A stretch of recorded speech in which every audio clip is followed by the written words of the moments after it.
Yeah, clearly this series has had an impact on my family. Welcome to the 10:30 service. The noon service is back today, so we have a little more breathing room. We're back to 3 services, but it's exciting to be together in generosity economy or gratitude economy. I don't remember the name of it anymore either. We're in basically practicing the way, which has been this ongoing journey as a church community to explore the way of Jesus. What it means to be with Jesus, to be like Jesus, to do as Jesus would do. And then we turn towards this very distinct and important practice of gratitude. And it's been kind of on a journey we've been on. We started, I think everybody was with us. Like, yes, gratitude's great. I like gratitude. Gratitude's good for me. I could use more gratitude. And then we turn to, yes, and there's a very tangible way you experience and practice and receive gratitude, and it's through the act of generosity. And so last week we got real practical, talked a bit about how money plays into a life of faith. And today is a fairly serious, as I've been thinking about the topic and the words we're going to look at today, but pretty serious. And so before we jump there, I just have to admit something about myself. I don't do this a lot, but sometimes in my life, I'll take my phone to bed with me, which isn't a great idea. Just side note, second message for another time, but I take my phone to bed with me. And then I'm like, what should I do? I'm super tired. I should check Zillow. I should see all these houses I don't have and that I can never have, so I can go to bed discontent. And so I end my day with a quick Zillow, and then I'll stop about right here. And I'll go, that looks like the house I need. Great views, a little bit of room around me, 4 baths. I love it. No one has to wait. 3 bedrooms, it's a little small. All right, we could use a few more bedrooms. Only $5.5 million. And then with that settled in my heart, all sorts of dissatisfaction about the crummy life I lead down the road in Surprise Valley here. All right, I go to bed. But maybe you're like, Zillow's not my thing. But you remember back when Costco used to have cheese cubes and crackers.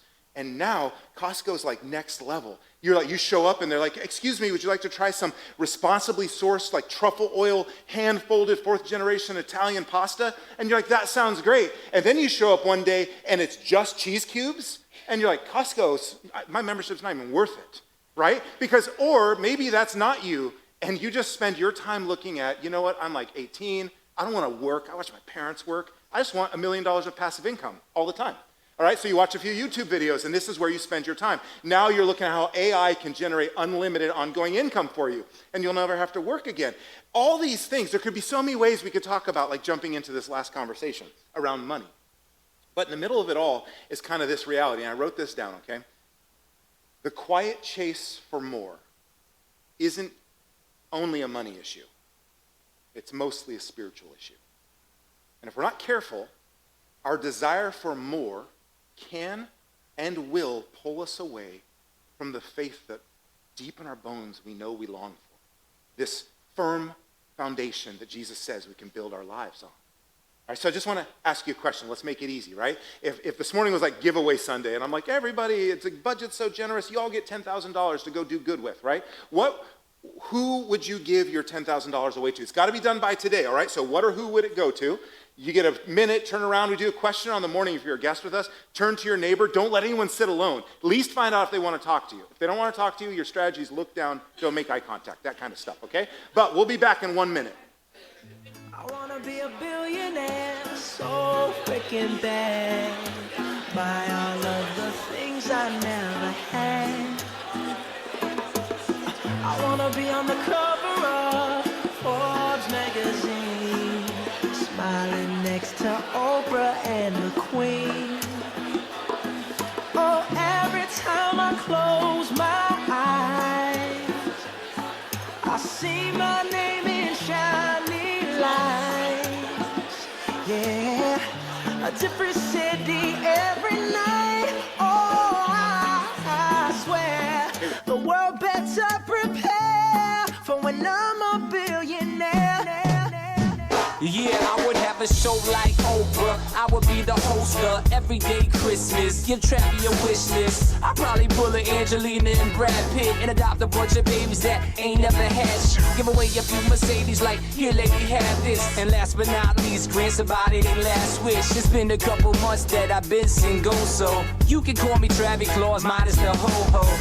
Get it? I'll probably visit where Katrina hit. And sure do a lot more than FEMA did. Yeah, can't forget about me, stupid. Everywhere I go, I'ma have my own theme music. Seconds.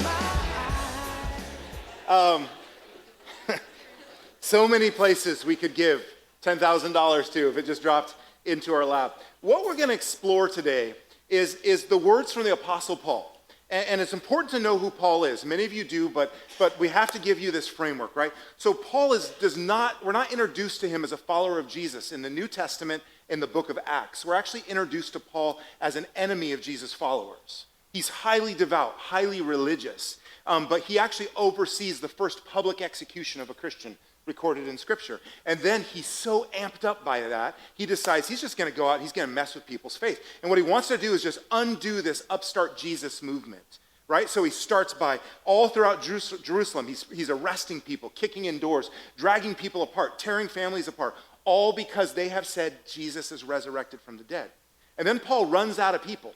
So he's going to a city called Damascus. He's on his way to a new city to repeat the cycle. Shut this thing down. Many of you know what happens. On the way there, some of you have had this, he has a supernatural encounter. He has like a moment where he meets Jesus that's undeniable. And what Jesus says to him is not, Paul, why are you doing all these bad things? He brings it back to the core. He goes, Paul, why are you persecuting me? Like your heart longs for the right thing, but your pursuit of the right thing is actually leading to the wrong thing. And Paul is transformed. He's converted into a believer in the resurrection of Jesus Christ. There's a lot more that goes into his story, but you should know this. He then plants or starts the churches all around the Mediterranean that are the lineage of all the churches today. The first places where people followed Jesus, sat down together, listened to teaching, all that, Paul started that. And Paul is coaching a young leader named Timothy. So Timothy, the letter we're going to read today is from the New Testament. It's called Timothy, and this is a young leader that Paul is a kind of a progeny, and he's like, I'm going to coach you in spiritual leadership. I'm going to give you everything you need. Timothy's where this great verse happens. We have a lot of our high school students and junior high students around today. It's like, don't let anyone look down on you because you're young, but set an example for the church in faith, life, love, and purity. Like this, he's telling Timothy, like, look, man, people are going to say to you, you can't make a difference right now, but I'm telling you, you can. So in this coaching letter that Timothy receives, at one point, just across a couple sentences, Paul just lays out some of the most like gut punch financial wisdom you could ever get in a few sentences.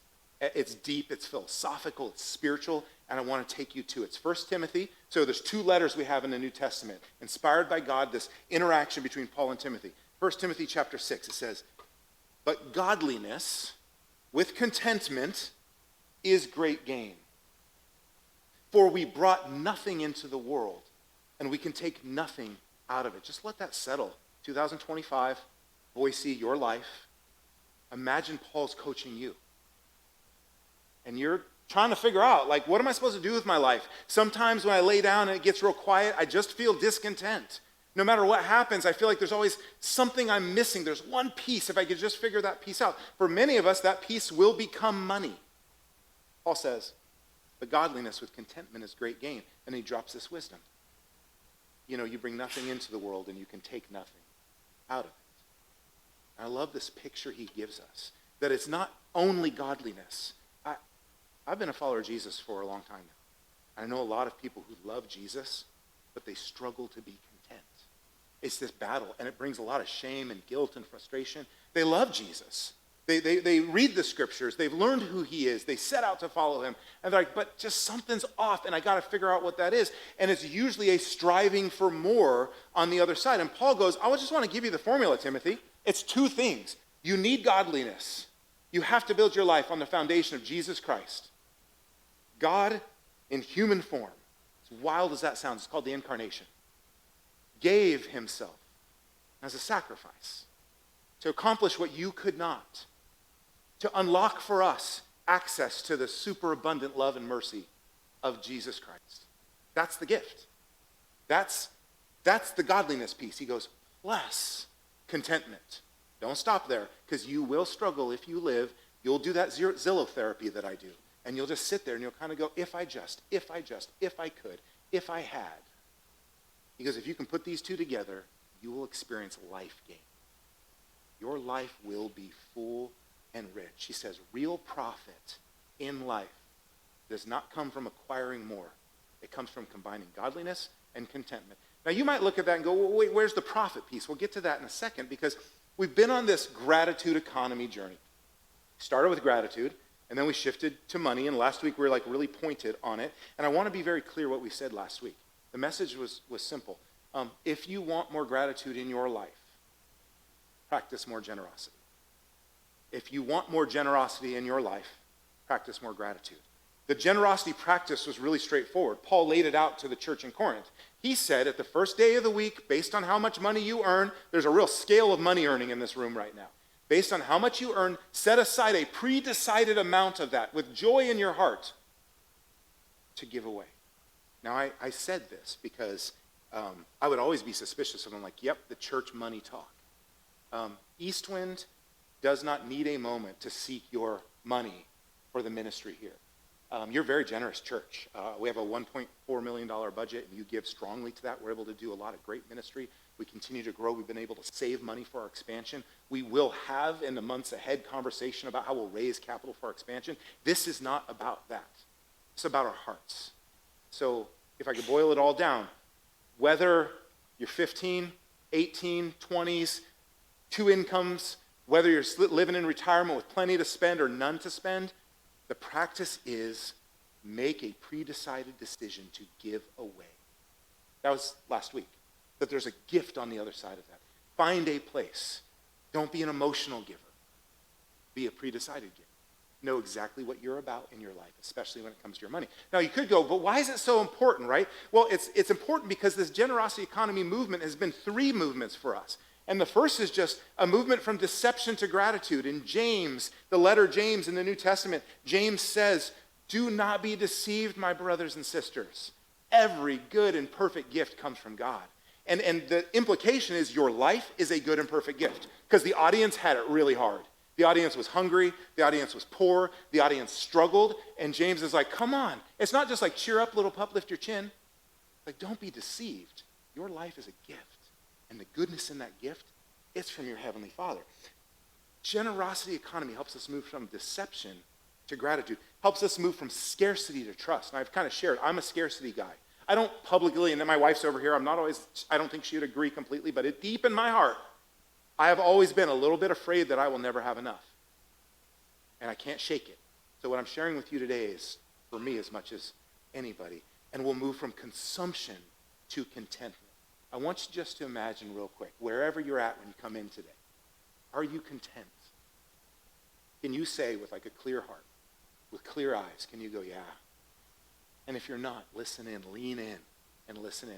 Because I'm content sometimes, but I had a moment, it was an interesting shopping moment. I'm a Ross Dress for Less guy. I really like, all my life, I love shoes, okay? I'm just going to admit that. I love shoes, and I was at Ross, and I saw these shoes. You may not like these shoes. I loved these shoes. And I was like, I need these shoes. I can see myself on Sunday wearing these shoes. It will be the best message ever. And you'll love these shoes too. And the message, I'm running through, and I go, I should buy these. They're only $30, normally $100. What a deal, right? So I get the shoes, and then I'm like, I don't need these shoes.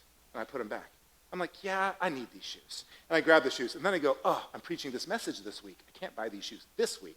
So I put them back, right? And there's this internal battle going on. Eventually, I left them there. I'll probably go get them later this week. But I had to get through Sunday.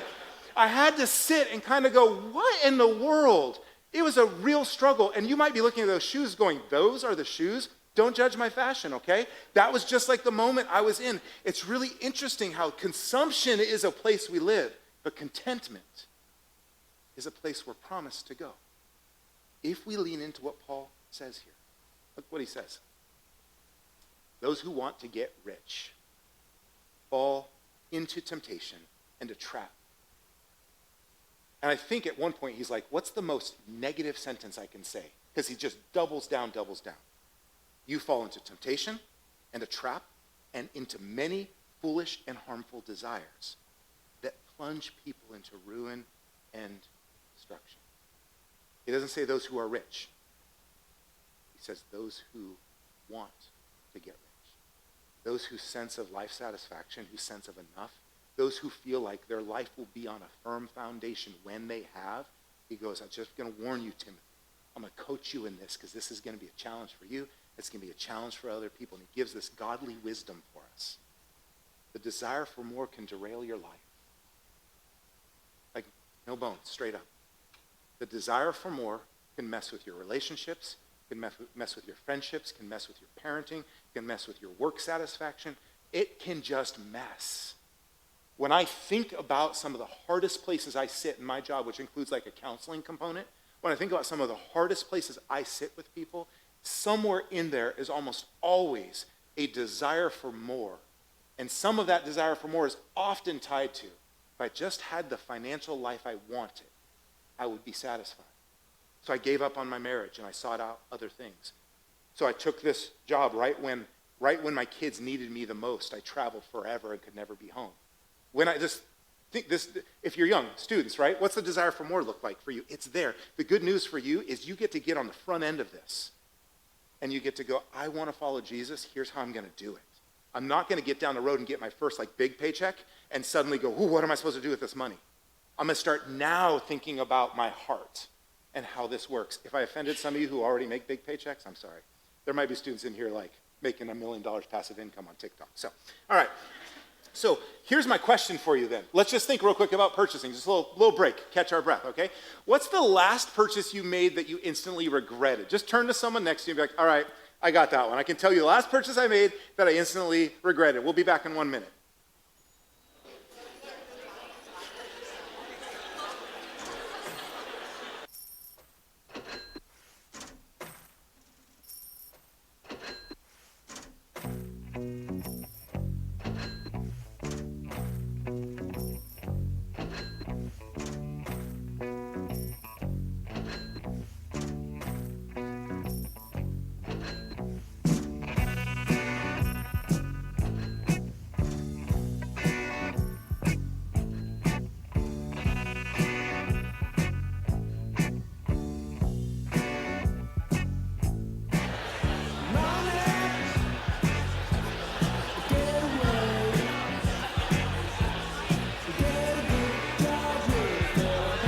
All right, take 10 seconds.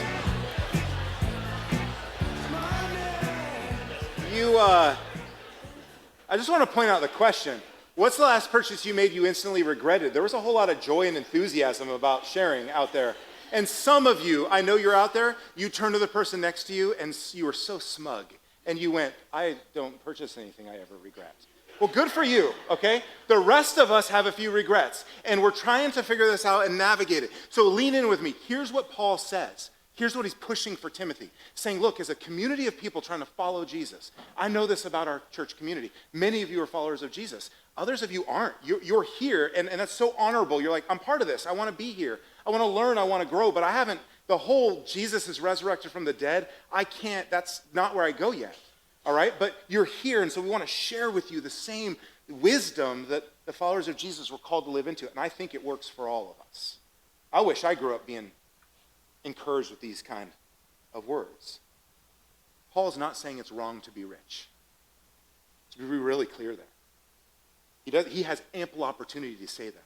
Jesus did say it is challenging, nearly impossible for the rich to enter the kingdom of heaven. That's a text of Jesus you have to wrestle with. But the church in Antioch, if you read the book of Acts, there's this woman named Lydia. Lydia sells purple fabrics. She's a very wealthy merchant. She's the first Christian in Antioch, and she's the patron of the Antioch church. You had to have a rich person housing you if you did anything in ancient Rome. And at no point does Paul ever go, that Lydia, she's just a greedy problem. Lydia's wealth is a gift. Many of you have wealth.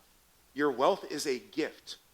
But you can't, there's so many ways we can hear Paul's teaching and miss it. So I want to divide through a couple of those. It's not saying it's wrong to be rich. It's warning us about what happens when wanting riches becomes our focus. It's a focus issue.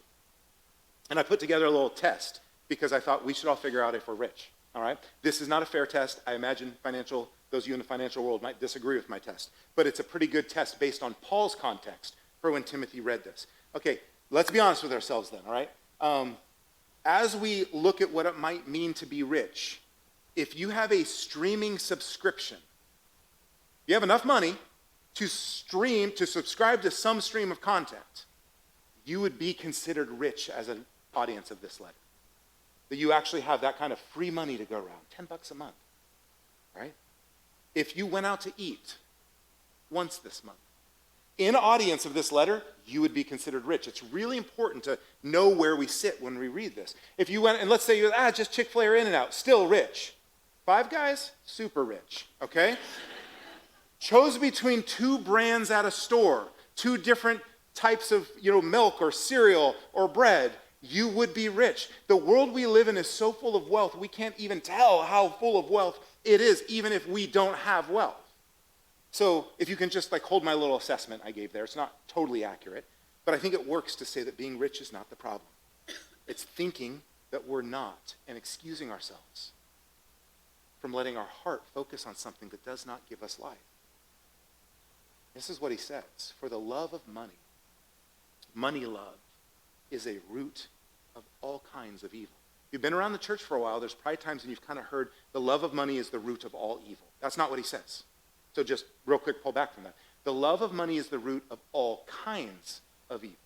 In the text, there are many kinds of evil that come about because people love money. Guess what? There's a lot of evil that comes about for other reasons, okay? Some people, eager for money, have wandered from the faith and look at the intensity of this language and pierced themselves with many griefs. The love of money can lead to spiritual disaster. That's the type of disaster I care about the most. But sometimes that spiritual disaster is so subtle, you don't realize how it's shaped you into the kind of person you don't want to be. It just happened. You don't quite know how to, so today is maybe a gift that we get to sit and just reflect and think, do I run this risk? But it's important to know that you can love money whether you have almost nothing or you have more than enough. If this text was to the top 1% in this room, then we would just have that out. But it's not. It's to the human hearts in this room. And one of the things I've seen and I've experienced in my own heart over my life is that sometimes when you don't have enough, you tend to think these things aren't your problem. I'll tell you, I know like you do, I know people who are quite wealthy. I think they obsess over money less than I do. It's not a rich problem, it's a people problem. And sometimes when you don't have, you fall into this trap more than anybody. But you don't think you're in the trap because you don't have. So we have to do really hard work and go, okay, so it's possible to love money, whether I have nothing. I can't make it, I can't earn it, I don't know how, I've just struggled. I can still love money. I can think about money so much that it destroys my life. I can also have an abundance of money, and I can love money and think about it so much. So what's the antidote? And I love this few sentences we're looking at 1 Timothy, because the solution is offered. He says, but you, man of God. So he's leading Timothy, and Timothy's his friend. He gives him this term of endearment. He says, you, man of God, I want you to flee from all this. And instead, do these things. Just tell me, if on just a baseline, if you put it on a scale, you can tell which life sounds more satisfying in all circumstances. The love of money on one side, or pursue righteousness, godliness, faith, love, endurance, and gentleness on the other side. He says, I want you to actively flee these things. And I want you to pursue these things. And this strikes me like you can't drift away from money love. You know what I mean when I say drift? Have you ever drifted towards anything good in your life? Just kind of went through life and one day woke up and you're like, I have a killer job and a great car and an amazing family. And I don't even know how I got here. I drifted here. Probably you dated well. You might have had to do some counseling. You've worked through some things. You started somewhere. You proved that you had skills that were valuable, and you grew in those. And there's very few. I've never met a relationship where it's like, I just want a really good relationship, and I'm going to put nothing into it. Just see where it goes. That's not going to be a good relationship. In our health, our mental health, our physical health, our learning, you don't drift towards being more fit. Speaking from personal experience. It's just really interesting how drifting is the natural order in movement, but it's the negative order or movement. You can't drift away from money love. You have to actively go after something different. Good news is I have actual footage of God trying to help us in this situation. There's a little 18-incher here. Oh, don't you be acting a fool. Let's say you're... Oh, well.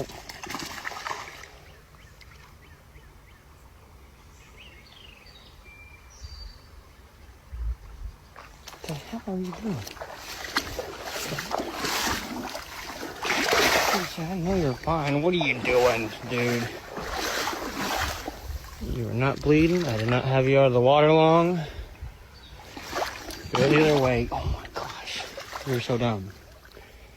You're the biggest dumb fish. Come on. Okay. We're out of the cove. There you go, buddy. Or not. What is wrong with you? All right, that wasn't actual footage, but it makes the point. God is in your corner. He has given you the way of life, Jesus Christ. And practically, that speaks to everything we do in life. It's not just this like up here spiritual thing. It's like, so what are we going to do with our money? What are we going to do with our heart, and how our heart just kind of is going to struggle with being content, and it's going to think material gain is the solution to that. What do we do with that? Paul digs in, right? He's going to give them solutions to these challenges, because the love of money can cause us to do these things. It can cause us to compromise our integrity for a little bit of gain. I will just tell you, it is never worth it. The people I trust and I know, and the people I spend my life just fully invested with, they have integrity. They don't compromise it. Those people are so special. We can be those kind of people. But the love of money will get in the way. It causes us to miss our purpose. I've seen people throw away their family for the love of money. I've also seen people miss so much good that they could do. So much purpose because of the love of money. I've seen people put their trust in the wrong things. You all have too. You've even been the one who did, right? And you go, oh, like I know it, I can feel it. I've seen people. So Paul's like, look, here's what's at risk. This trap you can fall into. Timothy, right? And Timothy's, so you know, Timothy's bank account had 0 in it. They didn't have bank accounts. He didn't have any savings. He didn't have any credit. He probably had daily bread. And yet Paul comes at him so hard for a good reason. Because look at the cost. So Paul says, get moving. But here's the thing. Don't just move away from greed. That's a weird strategy. Be less, want less money. No, what's the alternative? Move towards something better. Pursue the life God has designed you for. And he explains it. Command those who are rich. Timothy's a pastor in the church, so he would do stuff like I do. I think he probably did it better, but he said, command those who are rich. Don't put your hope in wealth. So here it is for us. Don't put your hope in wealth. Put your hope in God. Do good. Be rich in good deeds. Be generous and willing to share. That's a great list. I think next time I'm looking for work, I'll put that on my resume. I want to do good. I want to be rich in good deeds. I want to be generous. I want to be willing to share. It's just a great life. Generosity builds a faith that lasts. Here's what's beautiful. Paul's not scolding the rich. He's counseling them. He's coaching them towards a life of meaning. He's not scolding those who don't have, the poor in the community. He's counseling them. He's coaching them. It's so incredible to me that it's an all play. Like the kingdom of God is like that, where everybody, every one of us has a different 0 in our bank account. Every one of us, and all of us get to come to the table and have the same invitation to purpose and meaning. Some of you you are gifted. You've had great success. You build companies. You influence people. You are a great leader, and you have wealth that represents that. Your sales team thrives, and it's incredible what you do. Paul's not taking an issue with that. It's like, amen. Like you have the life God has given you. Now, make sure you don't put your hope in that wealth. Put it in God. Do good. Be rich in good deeds. Essentially, build a faith that lasts. Generosity protects us. Generosity protects us. And so, look, I'm a pastor at this church, and I have a heart for the people who come in these doors and the neighborhoods we live in and the schools around us. I want Southeast Boise to be like just the place that other people go, what's going on in Southeast Boise? Because it's a great place for kids. It's a great place for singles. It's a great place to find work. It's a great place to live. Like that, because that's where we're located. You're not all from here, but that's like this reach of impact. And I go, like, then we need to realize that generosity is a gift that will protect us. It will be a guardrail that allows our faith to flourish. Because a lot of times this can happen. You can earnestly desire, like, you can read your Bible, you can pray, you can come to church regularly, you can do the things that kind of seem like they'll grow your faith, right? And you can have daily habits, you can listen to music that points you to Jesus, you can have an app that guides you in prayer, you can do all these things, and you can go, but I just feel like there's a wall between me and between God and I. I feel like I can't break through that wall. For some of us, not all of us. That wall, Paul's talking to you. He's saying your heart's been chasing money. I want you to be free from that because there's something really good on the other side. Okay, so here's practical, right? Last week we talked about just a baseline budget. I admitted, don't come to me for financial counseling, but I can lay out a basic, like practical, life-giving budget for you. And it works like this. You become a pre-decided giver, not an emotional giver. So you set out and you go, here's how much I earn every week. This is just what I make. And here's how much I'm going to give. I have pre-decided how much I'm going to give. I know, even if it costs me, even if I have to sacrifice, I know what I'm going to give. And then this is what I'm going to save. If I can save, not everybody can save, but everybody can give. And then I'm going to live on this amount here. It's the give, save, live approach. So often we're inverted, live, save, give is the approach. How do we get there? Here's just like a cheat sheet. And the thing is, this is our last Sunday on Generosity Economy. So if some of you are like, I want a really complicated budget I can take with me and I can work through. We have these little glossy handouts for you as you go. Same thing as you see on the screen. I would really challenge you to do this. Sit down and say, what do I make each month? Just lay it out there, okay? What do I give each month? Be honest about that. What is it? Why is it? If you're an emotional giver, it's probably a bit up and down. That's okay, but sort through it. See where you're at, and then make a decision. Here's what I'm going to do. What do I save each month, and what's left to live? Forgive me, financial planners. I know you're like, this is the worst financial workshop ever, but it's a pretty good baseline when it comes to the spiritual practice of not loving money. So take one of these. They're in the lobby as you go out, or it's the same thing you see on the screen right there. But the heart is it to fight this drift. The drift towards money love is to go, we got to think seriously about our money, all right? We got to think seriously about it and become a generous giving people. And if you're currently giving at a 1%, my challenge to you would be move it to 1.5 or 2. And if you're currently giving at a 15%, my challenge to you would be move it to 16 or 17. If you're currently, I know people who give at like 50%. Okay, they've been very blessed financially, and they set aside, they practice this, like give, save, live model. They want to leave some legacy for their family. They 50%, and they go, half goes away. If they were sitting here right now, I don't know anyone here, just, you're all like, who is that? If they were sitting here right now, I'd go, 55. Don't settle. Wrestle with a heart that just generously gives. And again, to be clear, there's not an unspoken, and please make it Eastwind. Just be generous. Because your hearts are what matter. God's been good to this place and will continue to be. And that's through all of you and those of you who practice your generosity here. So thank you. So with those questions in your mind, I just want to encourage you at the bottom of all this, it's a long game view. It's don't trade long-term faith for short-term upgrades. Don't trade long-term anything for short-term upgrades. But the most important thing we can have is faith. You don't want to trade that for something that's just a flash in the pan.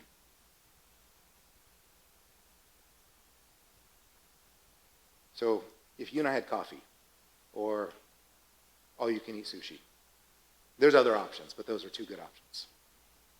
And you said, I sat through all 5 weeks. I like the gratitude part, thinking about the money part. I got some bad feelings of money in church, or I have great feelings of money in church, but what's my bottom line here? All right, this is how I distill it for you. I'd say, this is the life we want to live. Be full of gratitude. Start there. Be full of gratitude. Come up with a million reasons to not be deceived and to realize that every good gift comes from your Heavenly Father. Be known. Be so full of gratitude that the people around you are like, ugh, I wish you didn't listen to that Gratitude Economy series because you're so ridiculous. You're always full of gratitude. That's okay to be known like that. Be full of gratitude. Then be a pre-decided giver. If you're at 0, go to point 1. Make a decision and move your needle, but pre-decide based on your reality. Then be rich in good deeds. Those of you who are wealthy, be rich in good deeds. Those of you who struggle financially, be rich in good deeds. Be generous with your life. I don't know why I made you come to 5 weeks of messages. I could have just sent this out. These 4 things. This is it. This is a gratitude economy. And this is really where life starts to fire on all cylinders and where things get good. So I want to give you just a prayer to reflect on, and then we're going to experience together the great gratitude of Jesus Christ.